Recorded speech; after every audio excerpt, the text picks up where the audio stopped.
In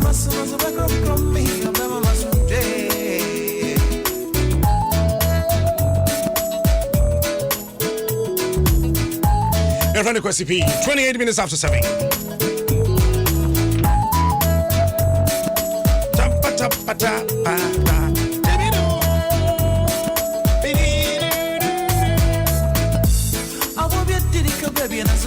We know our level. Anything I may say, baby, I may true dear, my parents. Me, I don't forget. I bet me, I bet myself, say, oh, some more, I'm more on the mirror. If it's a matcha, come on, pray, Ninia, cause he matcha, my Jim FM. Cause he Nippon, yeah, I'm funny to my memory, not sure so in the other him. Say, you want to me, yeah, my come up by. That's right on the him, I'm on the sofa.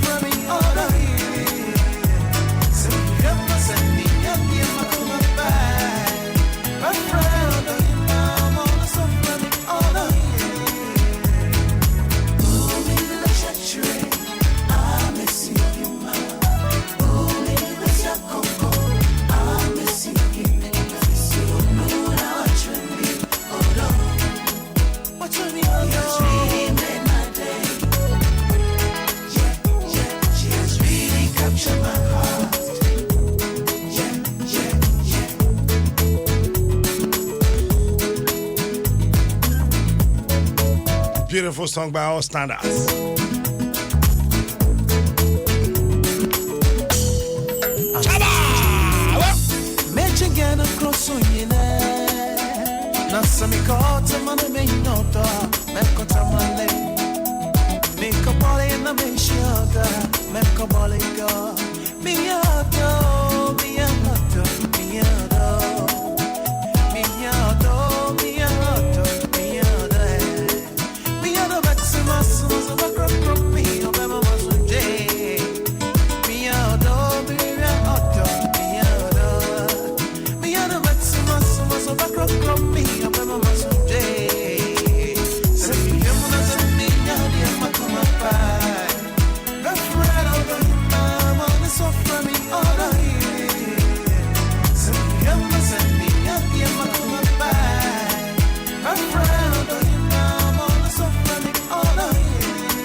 For Munya ready, me information be mamu. Adam, this information the babom say bem. Kofodia be ye din.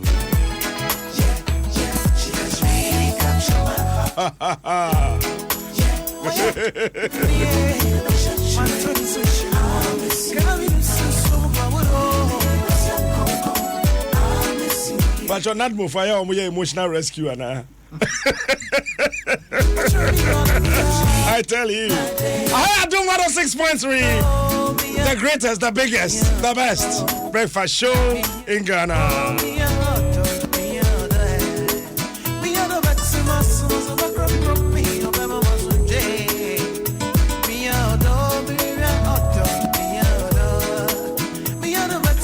But I'm for some for me, they be a member new way be now soon.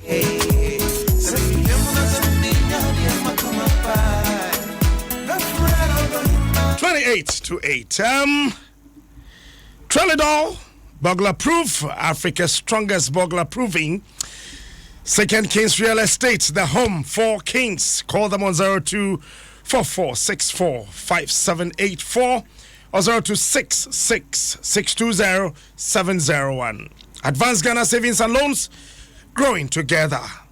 Feco Spray Starch, look sharp. Latest foam, your partner for life. American Premium Furniture, where quality sells. Amen Scientific Clinic, allow Shafi, God is the healer. Lily Sunflower Oil, tasty food, happy family. Vodafone, the future is exciting. Ready? Antabia Herbal Mixture, your true and authentic herbal medicine. One of them is so asenia. Yadina APOSO, Ebrew and Anope. Belated happy birthday enkoma obi nenra ye birthday Chalena eko say but this is your first birthday or multi. Yes. Unya email. And they say normal. Unya email. Okay. Remember email as a change trend no. On Saturday be modernizing and I say you. As you modernizing the cake in Ira. Changes about. Oh, and so now you did. Me ba how much Adam you. Sir? Share my first birthday with Krumha. The day. Oh, and na me a minim de come na me book inte a bedroom come pa.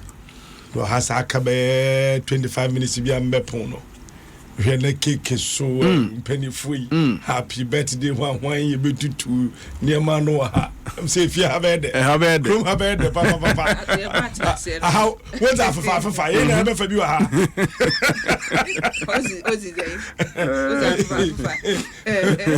Fancy from women about it. No visa smart work commente. On the back this cake or channel in this you all away. Son how what's that for on a young for oh come on. Oh second birthday mo hasa na kwesi chuma ba no afi mo ma so na so na de birthday kina be ba me so di am say ni cha kwesi ho na say na happy birthday no and when time fe mo ma so ave grad mo rafi ba enra ye de enra yikodi fufu awo fie David, you call everybody ne. Wow, bo. David, minister of both. Everybody enko. Las Palomas. Obi. Oh na. Yeah, who say baby? But I want for us up a pow. Ekoye. Fine. Ekoye. Oh, akranti. Samo utim say ena fufu no so no. Enye omu wo fufu no ma ne ye peche ni we ye fufu ankasa o banka na pese obo atra say do fufu omu fufu no ye kama na wudu ho be 12:30 a captain me ba fufu no weekend bi a me ye man katana bo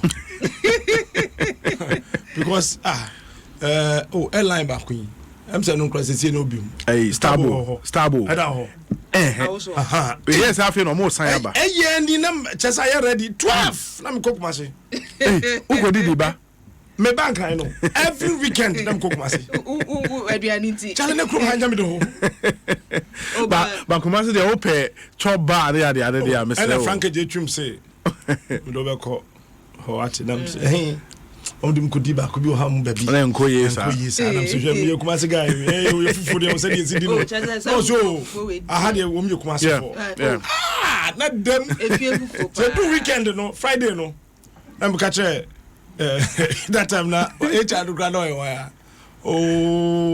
Angelo yes I say me kwa kumasi weekend won kwa nam manya bia di wa onya kumasi di eni bi wa just a hodi okodidi a wo moka o enra se na ni tinu ne tono ekoyi na kapito no report bi e ba ye fa enkwala na e de omkosu ahomache ho o te eno ahwadura na ye ba ne serious and enkwala no so wonim say enkwala na monitor hu say one papa no ma me no sore ntem yes and say akwa say you jay manima house any nannies enti no akwala na time hu say no e say me ho say de enya bo 4:30 pepe bo so no o ma sorry na enkwala ni bi sorry ja parents na kwa do na no the whole of last week me home Sunday imagine I saw my kids on Sunday. Now your parents want them back. Say, Daddy, will you go somewhere? I say no. I say okay. We would like to go with you. I say no. Omuraho. And I feel any omne nam hosa. Say so matter me. Bon sa papa no yet denya king 4:30. Obe fifi. Oya. Don't so much sorry. Captain serious so say akwala be sorry be for no wadwan no na wo de na sika mu ohun wa ji say be a weekend no obehu ni akwala ni fam ni house help ne de ye no say bibi kura nko betumi ni wadi hu nkomo no enno ne yesi ati sa mental health mu a enkwala nkecho a omunya adwin mu stress nti but I think Captain Ninyina eba to the transport system I are building in our country. That simple. Because when him say obi te kaswa and I say baby away maybe free down some and airba. If we had a solid and effective transport system, when him say acha 10 minutes to make me free down some and edru. Your friend has saying kukumlemle ha. I mean there is no need waking up at 4. Me buy a sign and hear me. Me buy a sign. Oh, sorry, at 4. Me jina adabraka na me nwa me nsa no bisa so kwam sim ko ketia. No, we be okay there. The cost as on mine bear because of our lack of planning. Into your transport is a public transport in your papa.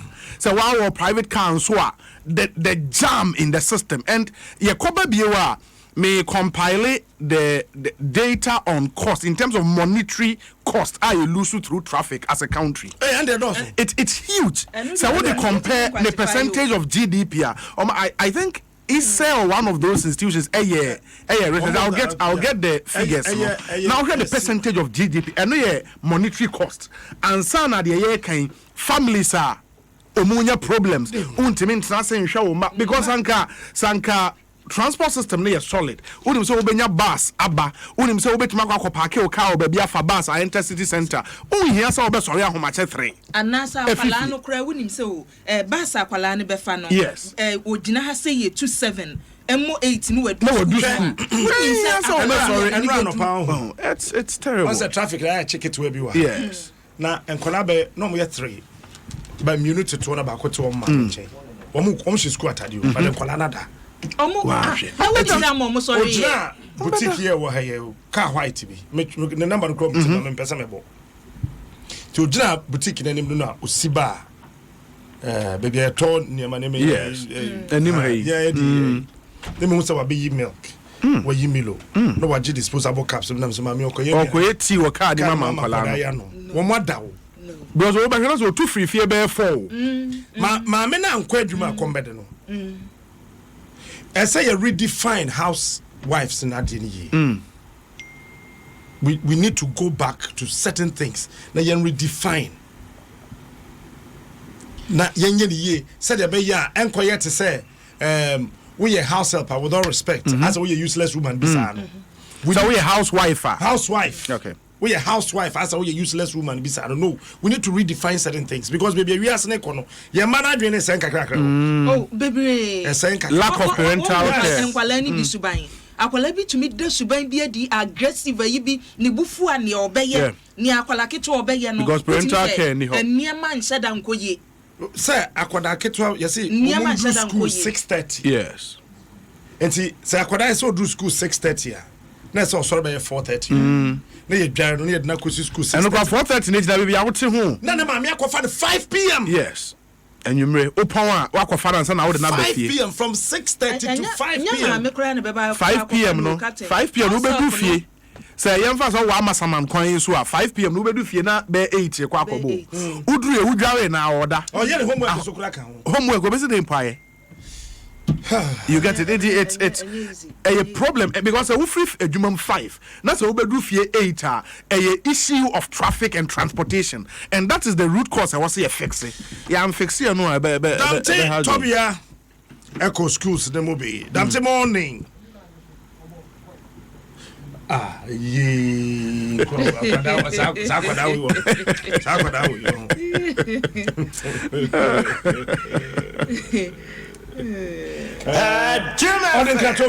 Tell me now the Nkwala no eba school. Free be 5:45. It's almost sorry be 4:30 na. Stress no it's too much. Traffic when free before 6. Traffic now be dim number ye late. Na Nkwala no so wo de omo ba no mo take no mo action reaction it is same. Oma bre to mu so oma bre. I was so mudidi as early as 5 o'clock 5 5:30 no. It's too much. You do school by few minutes after 6 need. Omoye miensa wakunya ne 4 a.m. Wakunya ne 4:30, wakunya ne 5 o'clock. Omo brepa, omo nansom. But situation is almost managed. I didn't in a manner almost similar time. Traffic. Because we see one cabe 30 minutes to 45 minutes you should be here, but we see one more. We do no. Not time call. When you 50 after 5:30 per home we draft bear 7 something to 8. Yeah, share. Tell me now the unkwala unyanium. No more around 4:30. I saw sorry no shan de kakra. Me sorry test if you na because of the nature of the traffic when simintama we do school late and also do school by 6 o'clock. And see unkwala unyom ba school almost sequence no how reaction or can say sometimes or bar obosoda and no say and plus upon 5:30 you could do fear 7:30 no because someone in your bibia odidia I should go just go and now to me rasta for the next day but me and son and no pay bar no I'm saying no you're okay. On daily basis I wake them up normally around about 4:45 a.m. because we have so much traffic on our road. We live at New Dawenya to be specific, and if you don't leave the house early, you are bound to be in traffic. You could be in traffic for more than an hour in the morning. So we leave the house so early. While I bath them, their mother prepares their breakfast. By 5:45 or 10 minutes to 6 o'clock, we are out of the house. But we are always in traffic. It is just hectic. I remember when we started first, you find them sleeping in the car. And I know sometimes when they come to school, they come back and they will tell you at school they were feeling sleepy. So while teaching and learning is going on, they are dozing off in the class. I mean, obviously it affects their output. Yeah. So as a parent, are you worried about this? More than worried, but the only thing is that we don't have any option. I work in Tema here, they have to go to school at Community 5 here. There's nothing else we can do. It is the nature of our road. We believe that maybe from the Boom barrier to Pram Junction, if the authorities could do anything about it by maybe adding a lane each to either side, it will ease the traffic. By 4 a.m. because of traffic situation, so once or in Tema coming here near a problem because run about traffic till there are challenges. So once or in Tema, and so we do school late, and by 4 no crown, often be do her. Are you worried as Oh, I am because I call there also enough rest. Rest, Then about who say, oh, yet that's okay.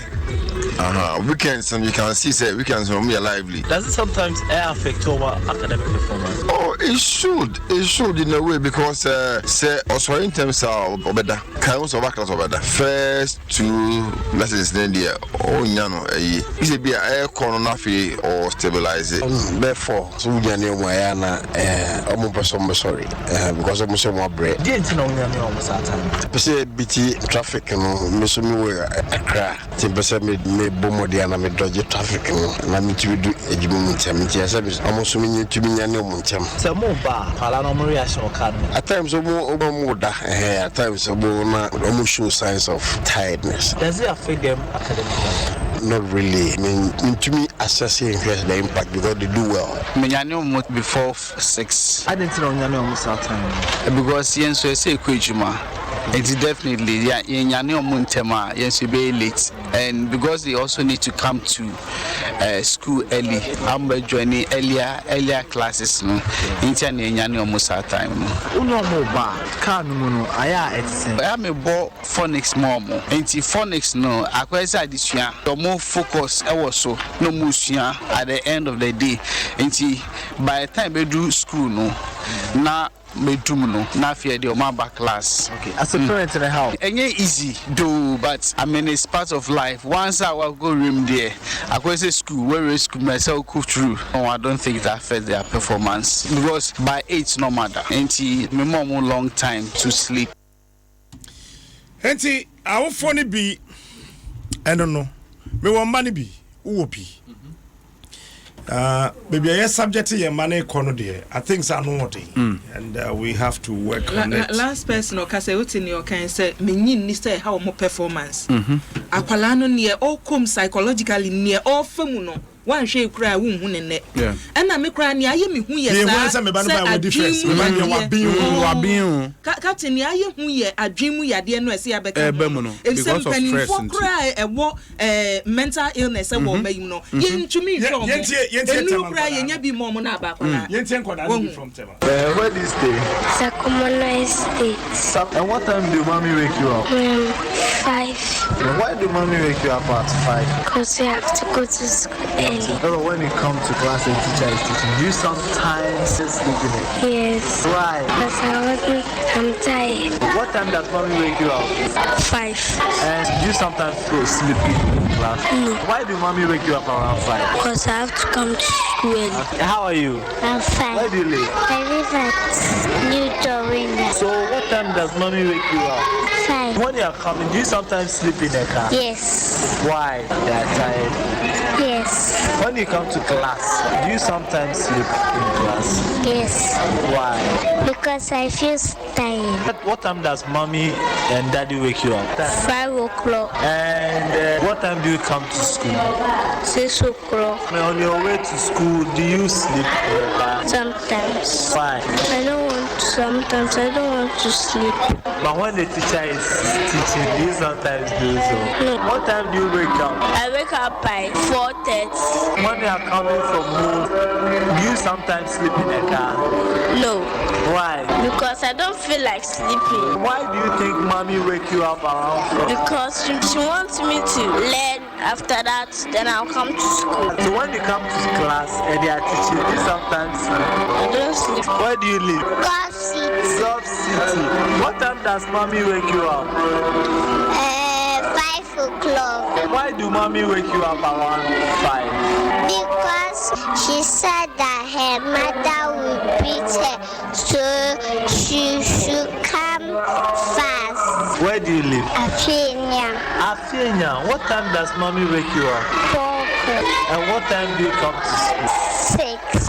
Do you sometimes sleep in class when you come? Where do you stay? I start come to 11. What time do you wake up? 5. Why do mommy wake you around 5? Because she wanted to come to school early. When you come to class and the teacher is teaching, do you sometimes sleep? No. So when mommy is waking you up, how do you feel? I feel like sleeping. Hey, how are you? Where do you live? I live at Dorena. Dorena. What time does mommy wake you up? 4 o'clock. So when you are coming from Dorena, do you sometimes sleep in a car? Yes. Why do you sleep sometimes? Because I don't feel comfortable. So when you come to class and the teacher is teaching, do you sometimes also sleep? No. Where do you stay? Green carpet. What time do you wake up? 5 o'clock. Why do you wake up around 5 o'clock? Because my sisters are 4 and sometimes we delay. And when you come to class, do you feel like sleeping small? No, I only sleep when it is pre-rest time. Because I don't feel comfortable. Obi raised a very valid point on the traffic issue. Fix it. But Obi, apart from that, Captain, one thing so schools nankasa time or more expected some kwala ni bedu school a problem because in Accra, urban Ghana, say nkwala in school 6:30. I and it was a parent be a man of friendly school 6:30. Now for some schools, there's a parent they cry free now or cost or fan about 3. And now 4 I catch was that be upon 5. I mean that's not fair. But remember a typical example, Madam for be baby or then about 5 years. Yes. Right. Now as a sort you drew school 6:30. I mean what did I drew 6:30? 7 o'clock. Addition I'm telling you, it's an international school. Now on my phone. On 5 p.m. Addition from 75. I am telling you. There was a day. A crash program no more. I bought 3.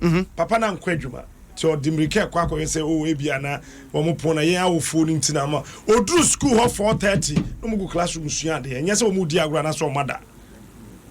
that's too much. So, I didn't know. So I was saying, because we overstretch them. Yes. You share traffic. Yeah, share traffic. No. Na you share subjects to do also. Omusia. Subjects to do. Yes. At that age. Ebi nsia subjects do bia o. Na unse teachers no so no. Nkwala no stay school mu ho no for that longer period no. E was ka omoje. Yes. Obey extra classes ebia will be abetua be 5 cedis ni nyina kasika omo betumi age. The schools no where they say no maybe I'm a small boy in the school no. Takra the International Community Montessori School.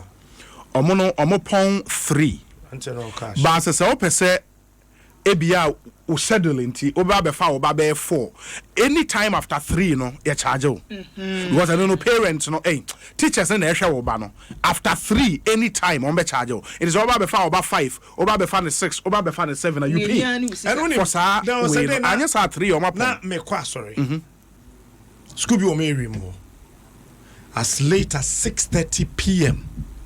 na enkola no bi da wo campus ho omo ma me fa wo yes yeah me fa omo parents me fa wo na wo ho na wo kwa be wan say ka bia ba na wa branch look as I say yetimi plan your time ni yie na ye factor your money wo na say parents ne nkwala ni nyina che stress no depression ni we ni nyina ne nkwala ni na efam o wo benya ma me bia efini fi ekodwem mu na odidwa no yes some few meters away but change road in the Banabako school 6:30.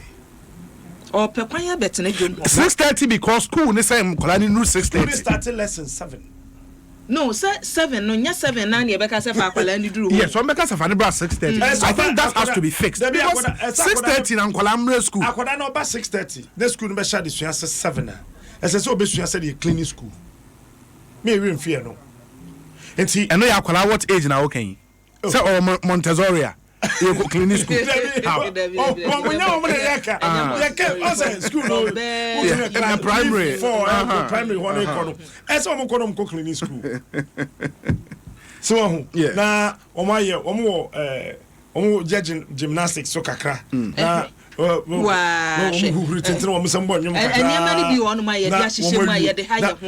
Madam Fubi engineer or ECG or say if an Eben or corporate planning or ECG, you say, I think the schools have made their time suit the schedule of parents. They know that parents would have to get to work early in Accra, so they make the reporting time 6:30 to favor the parent. And Tinana make and because school they cause 6:30 on himself parents or say ufrifie eba. A multiplicity of factors. A being soon the work as the housewife concept there was a science so redefine but and only a down to economic issue because the point is a typical middle class family no untimi nka say papa ne nko anya adwuma mfa mehwe fie a problem there be unim obi it's about time so you see your person you're building the future of this country. Yes, when you take the human capital out of it you've lost the game. I get you. Good. And you know yenhwe the housewife adie ye you want crofo mutimi wie university na oton ade na waja school na okoye na to ho minimu bia oye mechanical engineering or yoba owie ye no no na mama e was Central Market. Yes, in 2 years sika lady ni generate ye no na na for no mkoye master's degree omunya bi and countless examples. And you know what other form can we set our wives up? See, I say yes, stressing Kolana, Beman Kolana Dutch, be bleaker. Yes. What else can we do? We need to begin to think. Now, because housewife. Then can't say quiet housewife. So what if you are Debbie, I'm not saying that. Now will be a say a wife for Debbie, I'm not saying that. I am not saying that. Me say, oh. Also, how can you set your wife up? I remember when your time oh yeah, but a suit mummy said a young quadano, who when you were home, or Banus when you were home, Kakra. But Sanyasa, at this early stage, you subject a child to sleeplessness.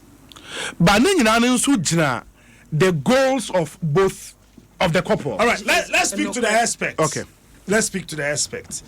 Mrs. Diana Chum. Early childhood development aspect. Mommy, good morning. Good morning. Me pacho ete say.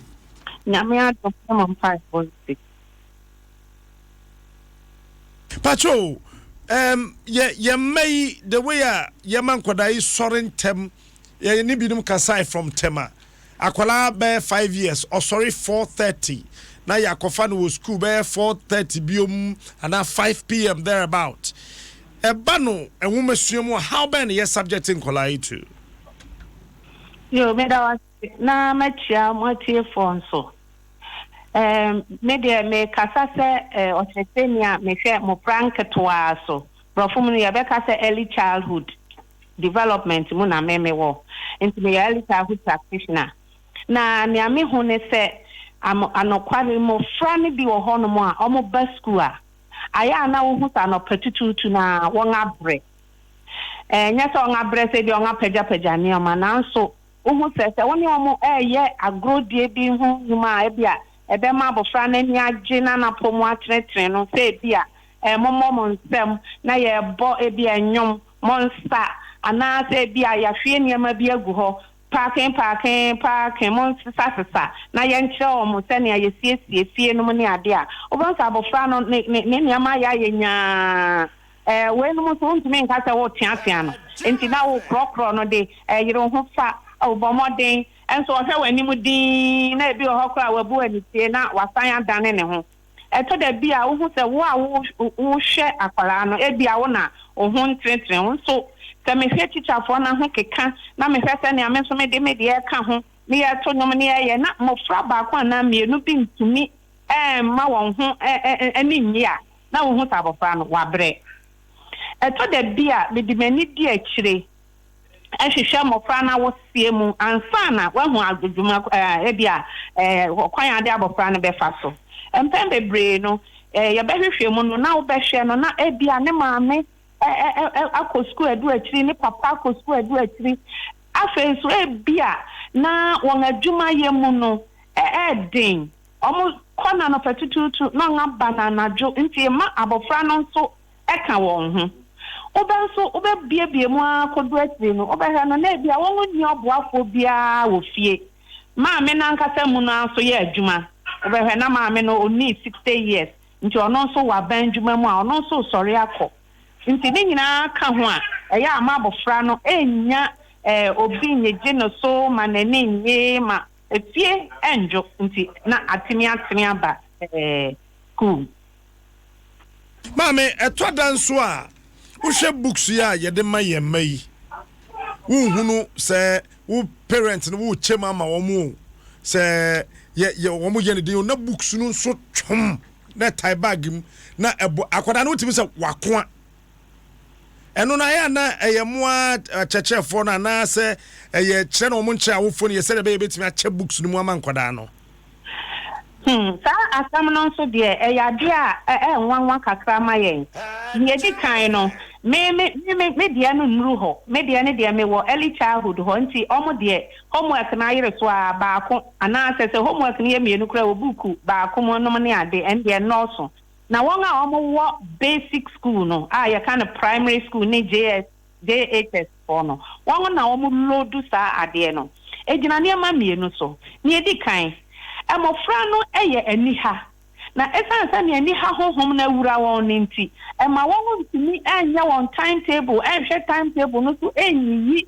enwoma na ehun behia won da no omofra ne se eye adwuma enti ene me corner se manfa me book na nkwa ebia ya twema so ti ma osesa ne nyina agu mu a odu na tita ko ne awo hwe no ayi ama wo eno eka ho ena afei so eto da bia ye ma won se ngoma we na ya amomfamra teacher na mu no so enye saa e ma bofra ne enhu ni a o hwehwe nti se teacher ne be do school no ka se me pe book we ana amonye we pe na afi ama abofra na ni atan nti ene odi ni nyina abekọ no dua na we saa ngoma so na omo so ano enye kura egu won achi spine no emwa won ena afi nsumpo ya danya me asese omo bag no kura omo di wura na chese benkum afa bi ni fafa mu so afa bi eto da bia omo pentam ana sem omo nyi kakra omo gidi sa wo de sign wachi a na chese o ya kwala nti na omo atwe afa wo nsa ba akoso ema etwe won ema dachi e na omo be hunhun sunsan so sa bre de omo hu se enti eno so ɛho hia pa ɛsɛ madaro mamo a mo ka bi ewo mu ya mo ka efamframa mu mo mamo ni gita education niema bi ho na mo ka na awofo any school ye nyina ka bom na yetimi gina mo fra yeti na dachi omo ankonya nsunsu asobon ne bia mpacho san kwada ntoto fefa wei efi emfie sese kura de binim do mo makọ koja bosome miensa me amini masoro mu sof ma me de ne ba wa wotaka bosome miensa e de akoda ne koja school maternity leave na so ebinim de kura ya bosome nsia edwon ho kura first no ba ha bo se mu gu basket mu mo sisi reception ha sa kwada ne free sa fansa afimpo kosi ba ye mfie num ne mfie nsia no how many hours necessary the children are there and I say your children so unsua there yo me da say ade children there ade children ni ade sua bom untimi nchira there obi nsua untimi nsua there ye nchire no ana say ade children ni ade teaching and learning they move together say ya no say ye Ghana for no ye si enema bi edua say ye beye say Ghana for nyina getum say emofra ho hia na eno ne oman ne fapem a esesem na sechefo ene mranimfo ene timamufo ye nyina bom na ye adwen ba ko ne se sa abofra no maame no ne papa na wo be wo ba no so oman ne ehwe won sen maame no de ba no beto ne yam na yawo no enhihye be na wo ho a ejina na chi. This is the maternity leave I'm talking about. And now so papa na onyem oba na ono so akoye ne ho ade ene na kantam se one ne bebo bra no akwanya be na wo ho ma no sese ne yire ne efa ye fontu ne yam a ofa ebato ne yam a obeboa no sa enyama ne sese corporate world ehwe na omotumi boa awofo a omo ewo foforo takafo no na won atimi ahyehyehye ye bia boa won eyesre ne yesre o yenim productivity nso ni amoso ka afa ho nanso se ya nya akwanya bi amama yi anyem anwo kwampa so a won ma no ama meye ahodinfo na omo anya ngumanimfo a ebesan ya kwaba na asan ya bedan oman no enti yesre se betumi a anka corporate world anase companies omunya kwanya bi ma ema ewo se uwu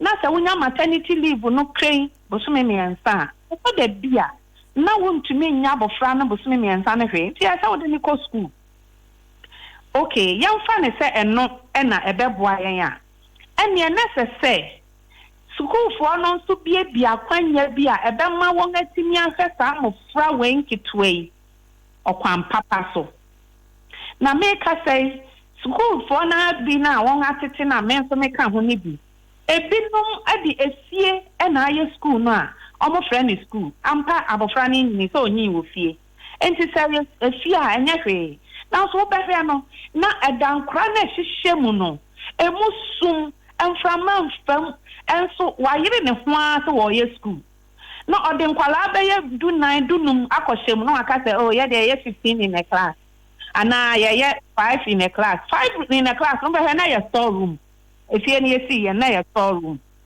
wow enti tani me nyina ya kwanya efese ye nyina Ghana for ye timi kika ginsi anim ni efese ansa na be bi school no se ehosa e bi ankwala ketua sei na betini dia ye se hoso a teacher for do say na betimi di won aka won ma fe mo fra na e do so no sa no ibumi ani nko ho ne o na say ya hwe ne nne ya da chinsunsanso no ebeboa ana emoa ene de ntumi nyina ha na menko a kwanten kromen ka ho asem ni aye nti ama early childhood for aye private for no ya kan ye ho abom ye council se etimi di mu na aban boaye na timamufo boaye na ejina yan ya behwe se yan ankasa ya behwe yan ho so ama adwumako a wudi se wo tititi nkwala na wo ya private na aban san kan no ana se aban hu ni a wo ya gise wadu atiri no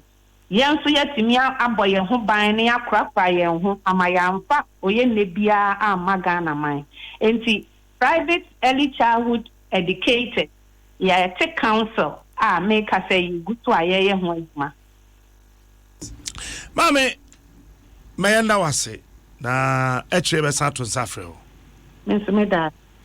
Busha, your how can see pa? Oh, baby, I'm a cancer na kwesi. Aye, on mine, I said, yeah, that's right. Yeah.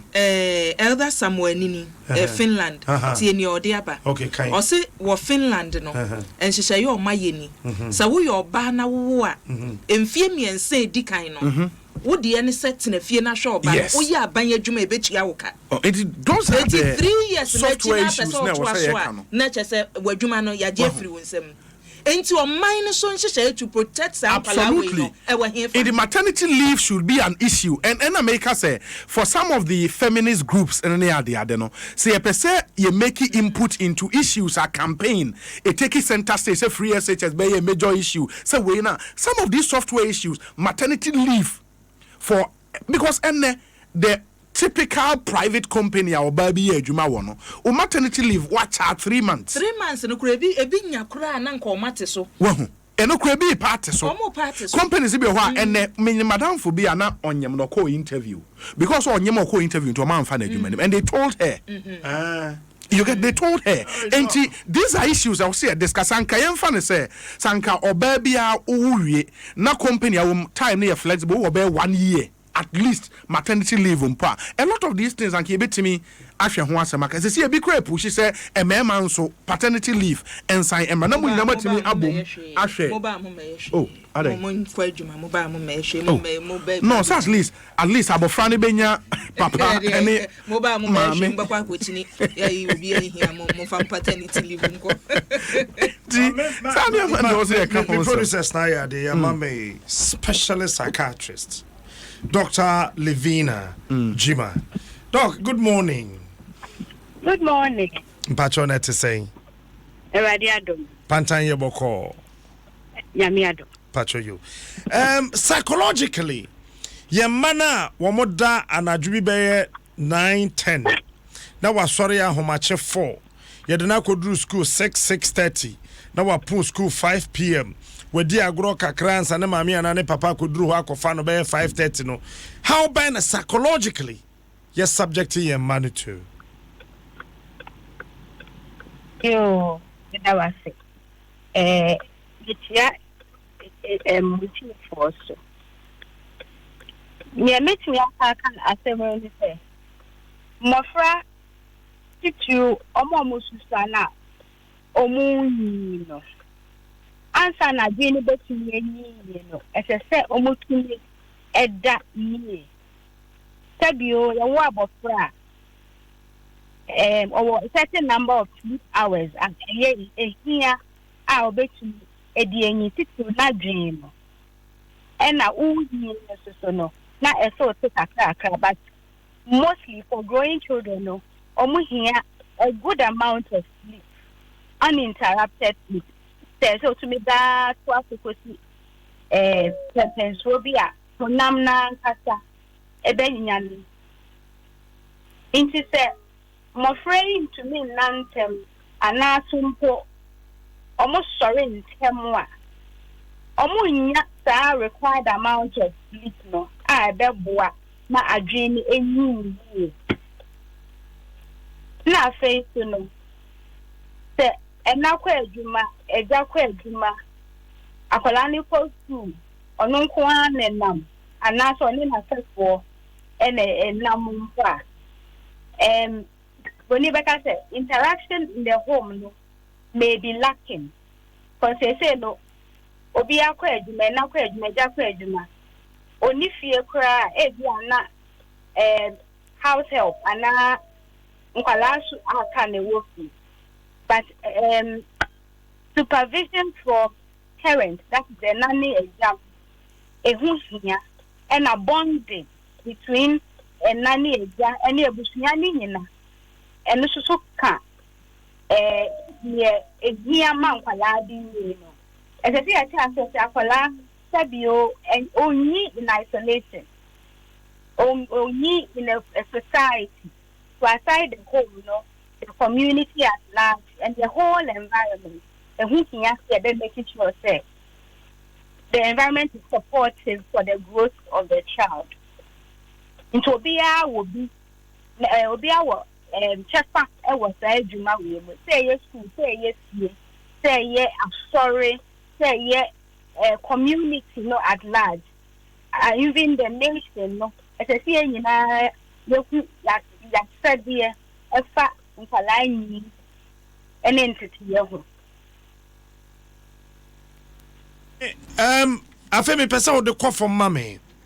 Say your man kwadano ye show mo kete do mo kogu school mu osua de bebrebe sa wadwen no essay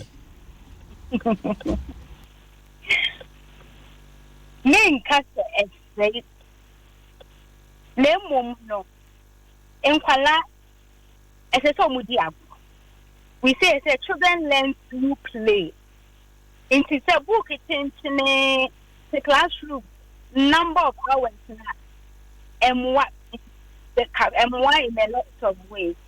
As I say, I call out to me explore the environment. Or dear grow near one environment, no to me bonding and no to me developing. In see, yeah, sure, Netherlands thing. And Palako Sua, Tron social. Or Timusa to a certain level are obeying. And they are allowed to do their own form of learning. Just that you have to keep them out of harm's way. I think Obin Kopra and Obin Probi. But they are allowed to explore without rigid rules. Say anything. For the formative years and son in social problem. When you you should show much better allow more course system. Or more idea. Passing info near Becca for class with this time to this time equals to formal school. Yeah, a good young company. As I say, amount of money, even if on the course school, young infant play, there should be a time for them to go and enjoy playing together, doing extracurricular activities, music, dance, poetry.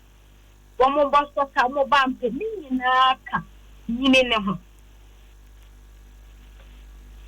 is a aquadana in Yana to say the awo Kenya. It's so super no nya 100 him. You can say there are various parts of the brain meaning are developing at different rates and at different stages. Sabio so being music and any instrument that portion of the brain will not develop. But so be just let me develop it at the year and expect. The brain is such that you teach it into one hour back say you involve the child in these activities so that portion of the brain will develop. And you never know where it will take the child. Every child, once born, without any challenges, can develop into anything so long as they are exposed, guided, and taught. Dr. Dr. Levina Juma, a specialist psychiatrist. Ewo Pantai. Many messages be brave, especially those in Europe, our external listeners. Dana MN or Germany. Also today to you guys have touched on a very important topic. God bless you. But I have some few questions. Why should the kids travel that long distance to school? Let's talk about that one too. Are there no good schools in those areas? If no, then we have to think again as a nation. Because to me, quality education must be accessible to all, no matter where they live. Captain, studying from 7 a.m. to 5 p.m. is against the right of the child. I'm sorry, that's in the United Kingdom and in Europe. That is why we have learned people, but they lack wisdom. Bam. Maternity leave in Germany is 2 years. Austria is 1 year. Why just 3 months? Captain, please, let this discussion get to the authorities. The authorities are listening. I really like this discussion. It's coming from a friend. It's not easy, Captain. You know my story. Yes, I know the story. Yours is a peculiar. Yours is a peculiar one. Captain, in UK, school kids do not clean the schools, and they start 9 a.m. to 3 p.m. In Ghana, we have to clean the schools. We need Nkwalana na say yema because Ghana had the Nkwalana cleaning. Yes, here the training wa. A man do na say paternity leave no be so mompe. Pythagoras theory so say no dry ne mammy and son work adwuma. But on paternity. Captain, in my office, the moment you get married as a lady, you don't have to think of getting pregnant because your job will be at stake. Yeah. Just this year, a colleague of mine was laid off because they saw she was pregnant. They asked her as an administrative assistant who didn't even do business to go write tax exams. Knowing too well she can't, they used that to lay her off. Emmanuel Abuaje, a Kasama former Accra Psychiatric Hospital. Minya, morning. Captain, morning. Captain, morning. Mete won catch you. Oh, Captain. Ababona bopo esen ye adi. Adan. Then I see. Captain, won say afibia ko na besi na yaka apopodina jini mo pomodina onsem. So Captain, mota not. Meta before you be almost asked it was in the beginning. It's now, and it is looking like forever it shall be. Meaning that Accra Psychiatric Hospital, yeah, hoshi. Oh, yeah. No question, they say, I bind the personal car by pipeline, in the wapa, and abortion is to be a shape, and I can promise car when and then, you know, okay. And that the person will bomb Modiana will break here at the end. A drew baby says, "Oh, what can I who Emuyahu Mati? Ya Maya, ya do one call Sukua Homachi, Yano Homachi.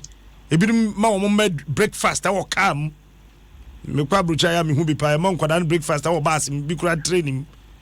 A Homachi near Yanano, near Nakosi school. Yes, I call for 5 p.m. How bane I then Quadana General, a woodum, a cum. Okay, I'm not sure what you're doing now. I'm not sure if you do. Yes, chair, Unipa Agenea. Sabio, at the Senipa Qua Nibia. Now, so for Agen the Kura Nipediano. If you say Agen touch man, Nipediano, one Sawunai, Wakasa, PPL, Basabasa. Mra, Usa Wunino. Agen Engine every we say Utikwan Kurano, and we my general so any I can take a crap. In Timra Yen near my bill, near my betty, near my community. A boy a general money and I had general. Bonica success. Important any 8 hours of normal sleep, which means a collabing more. It is a fair that the pedianing in the end and collabo engaging in lots of activities or ovary or Namha, okay, boy, say. In Tomopo, the moon more rest than in Penny 4. At an early stage of growing, you need more rest. You need more rest. Rest is very important. Sleep is very important. Now, the more akolana enya rest, you say akolana that when you even 8 hours of rest, when you there for 1. Now, general enya ready say near abrabon alano panu ne opeyano enya ready. It will share a general. Oh, as a wolf for see a general, say, was saying. Usually, 1, a man in Colalia irritable, Bonica say irritable. Won't say, and China the wolf, and I say, that's potato or high. Number 2, there should be one also sucrano, obesu, or high, what it. Number 2, attention span. School crana yet, that they are. Na tension ni ho because e shona ye nyini no ye nyina be wo am ni ade ade we go school no wo so ni kum especially near Bachano Pano. We are who they are both who goes who don't quite who then near Bachano Donano and put him. It is not going. Which was a wood bread, number 3. About a 3 months, I cry a brown. If we say, I gain a bread, Nipediano, I gain about one Nipediano, a bread. It's me now, a granity pie. You was in the Dimpianity, on the Hunimu Socio, or some many to me, then what? We keep power when it was to me to 2. When it's 2 to make my power, Nimu so who said the piano. Or no quad, they bluff me, Ning now, honor. And conquer one. At the end of the day, so memory, say, Cassa memory, and Silvio Beck, near Macrano, and Totsini. And you must see a Chicacolana, the most one kind. If you got the plan, about Osman, I never know Mammy.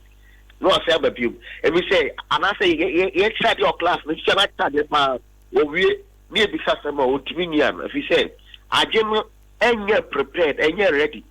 The airport to Sana, just is the Sana, after the war being Obo say mental retardation. There's a kind of mental retardation. I didn't know when to me born a home modern city. I was up here take all your mobile. I play a chair they won't. I play and I will slow and I say Ning nan say a mara you know I am one I'm angry. It the brain is under pressure. Deeply under pressure. Can we say I genuinely Mojao? I genuinely in the blue. I free the petri and more did you know? I don't put a gym more. I don't know. When we say, especially or more exceptional, what's a collapse? As for more, stress is an emotion. And I generally feel just animate more. And you realize that recent times are in cases of young adolescents are more accessible by a hospital and they are the other. I can't say, mean to me now. Yes, me, that's the near first time we need now. So, it's your 2 class thing now. Or we best say, not you money bad, Ben. Not you money bad. She there's a Otiono or that kind of one thing. Near channel. I guess a deal on a plan of but the brain under pressure. I don't know it's under a lot of pressure, Captain. It is a adrenaline go through stress. It's our pressure, yeah. It's a man say, nah.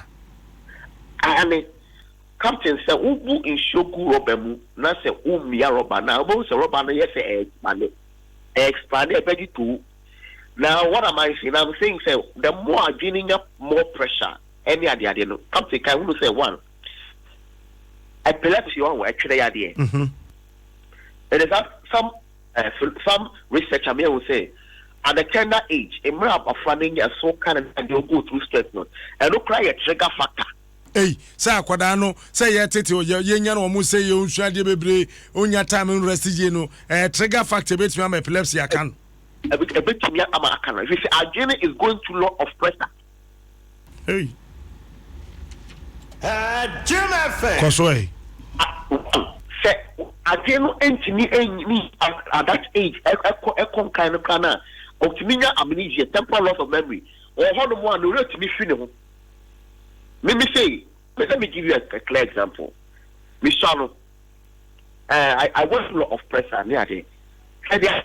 To meet me and Manti, you don't make school or Taifa. If I say, not a challenge you, between that, I'm a refugee at economy. Hey, because I'm absent minded, a bit more, I'm more absent minded. Because I can say empty mind. They say, what didn't entry process before someone like the new one? Now, make what I say. Matthias, not because say, only if you quiet, but or your absent mind, I do not break. No, copy, baby. And also, extreme depression. Your person be diagnosed depression in color. Sakola go through a lot of stress. I want to move from only or a liable candidate for depression. Depression just say, Opia as ODR for not necessarily say about Parliament, but I move for why come to them. They are on one call them. I said, I general entity MBA and Manin Dinkomo, obi amanfo ni endi agro ni fie nti ono kwa ho na afi wo hyase ehu ne ma oni so o te nsem woni me for captain my co school akra ye ka adwuma pomode ho hyam no a boni ka bi say agye na kasa no agye no ne proper na ka mata no agye na kasa no agye tumi ko kan ma problem ba enna agye no sibi ye adwuma na kra na tumi dane aha enti sane ya na ye hwe adwuma ade no enti no no se se bi ko ka agye na kasa na mo sibi agye ne adwuma no e betumi all time afi wo nyini no afi ne kasa ye kra no etumi se sa and also ho obetie agene to me bra about me fainting attack unya den fainting attack se uwachi agena na se uyobi a untan exercises unidi ye ni ade a obetie ka adwenye wo ho ye adwenye wo ho ye enti ye bre sa na se ye ni subiri ye bi sa na na most of the accidents that we occur on the street in yes and I say you say akola wo school you who dey buy I will try see most of these things are stresses they say akola na da be 8 and 9 if I said 9 when you in the bed 3 or no post school no take carry the water o me le dia ne ni ati o ko school and upana 2 times 2 4 times 4 agene oh yes o stress agene to that point obetimi kro ya fainting attack well I say akran obi on pay diane onu so onye bi a obetimi ya fainting attacks agene very delicate na bi make say agene ya dey a say ekoto chema kapse na dine say emu abeba imam aminda wasena bobo ahoda foforo from wabaha mati kapi the bottom line is that what tete akola na so betimi abodam eno an wo twenty eno an asam no kan ni tintin nyina ne say ye mba no tete wo mo sa obetimi abodam chemfa hu sika wo now ni bodan ni tifie and that's the bottom line oh an hwe so hu hu be kasa akola we den ani so abodam to han wo fa bia botim abodam 0302216561216562 0268499347 0302216561216562 0268499347 hello good morning good morning Eja patro mamintio me patro yo bi baje kini me frefe ache to premai that's it captain o bojuma papa nyame hira na captain o ba ye sabe ya ye wo nkura se kakai hwe international school so wo mpantam ha nyina on ba be frankola no 5 o'clock anopa am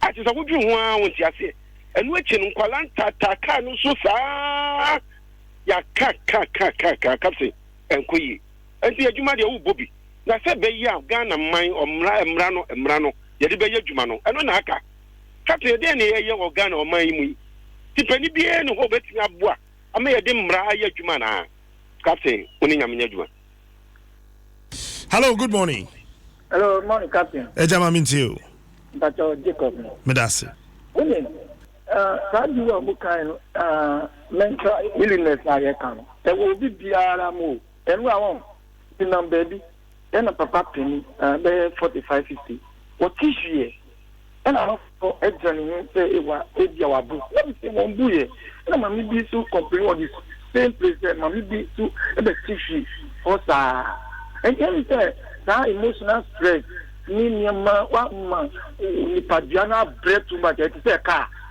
it me jaw sick when ni padiana bet me aga yo say wonko bio no jaw si wo enti nyame kam moya nyame nka won so hello good morning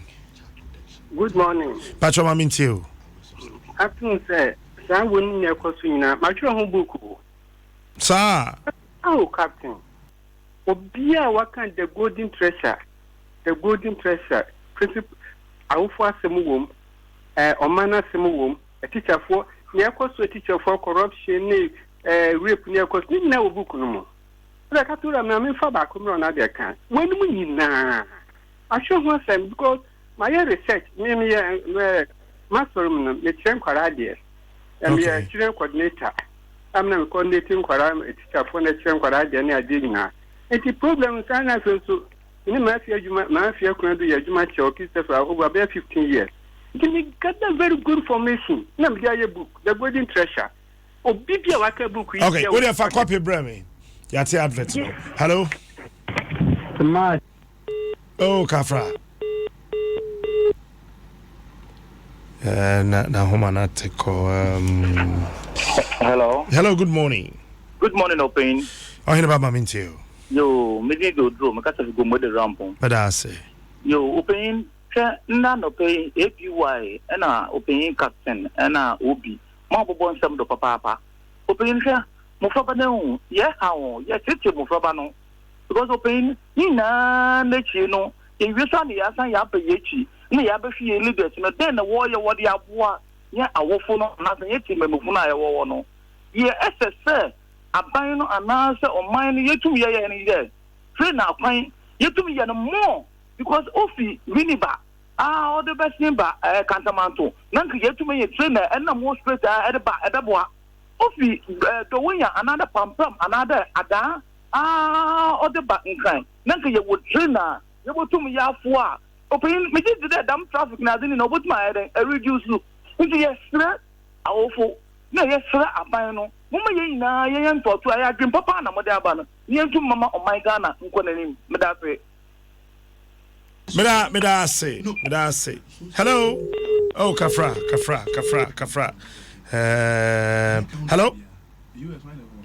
Hello.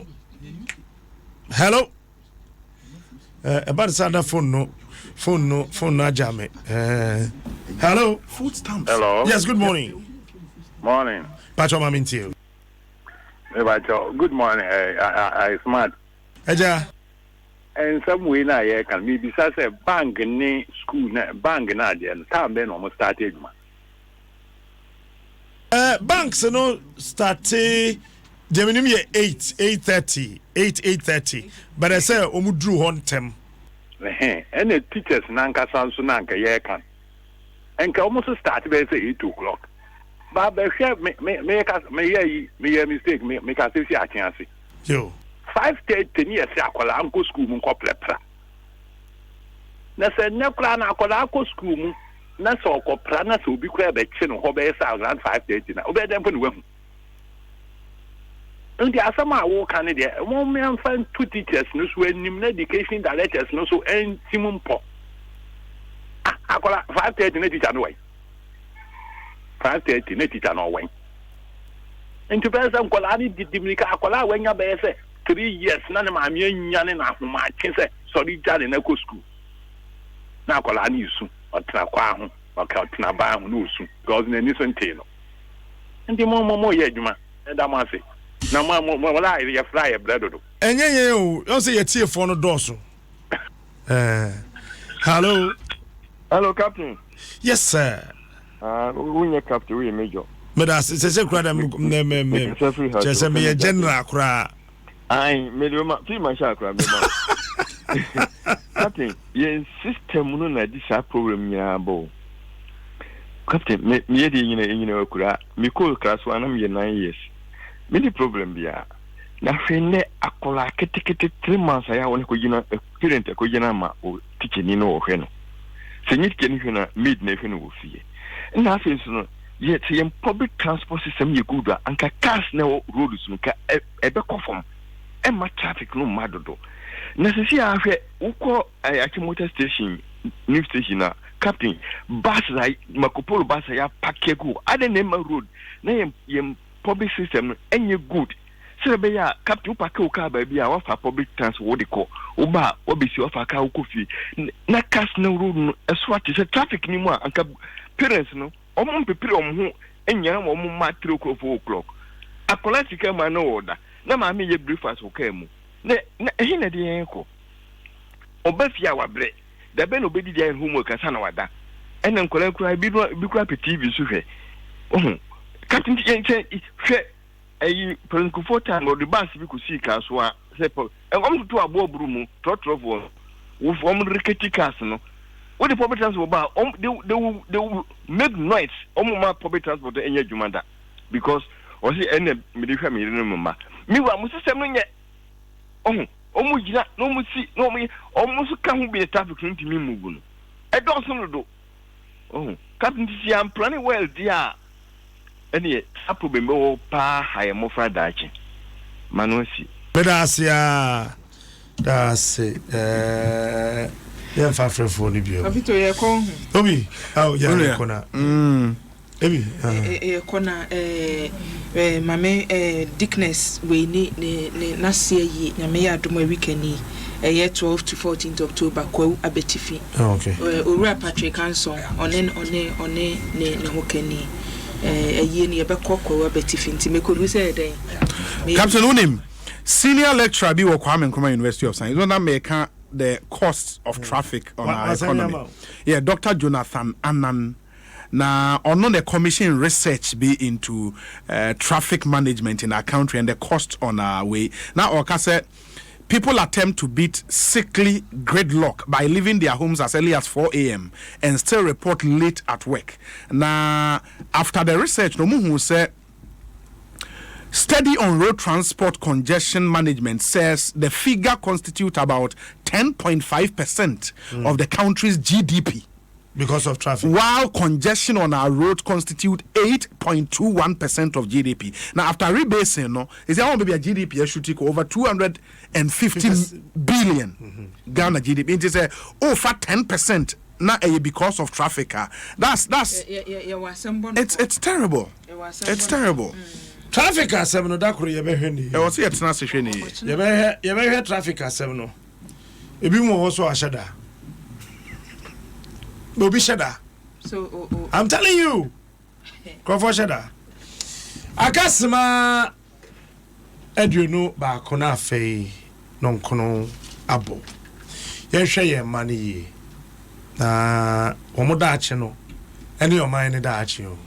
Tie usa akwada na da chin na so hunu se wo one wase ahye number 2 nimdie bi ese se ofiri ofie be boa oman no e na wama ne ko no yenti me mane mbodam sa me ma oba mbodam ye mmomode na ye mmoa enkwada wo so wanya high fever na nya high fever ye fra PTA meeting ko because one maybe next time you better say some parents and so interested in omo no ejuma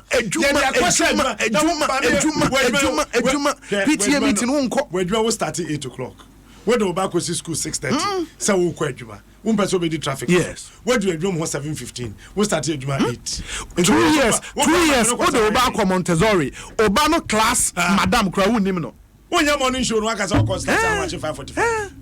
Class madam unim no nipa odo oba no hwe oba wo school you don't know the person on frɛ no umusa sɛ oba no ho te sɛ PTA meeting wonko school papa bi wo kwa ne ba ni school onim sɛ ne ba no wo school wo ɛha onim school nimpo bebie wo no school be platform be so parents platform be so that obi contribute na teacher ni ba ko boni di bi sɛ so question obi sɛ no platforms adam e ba no wawu I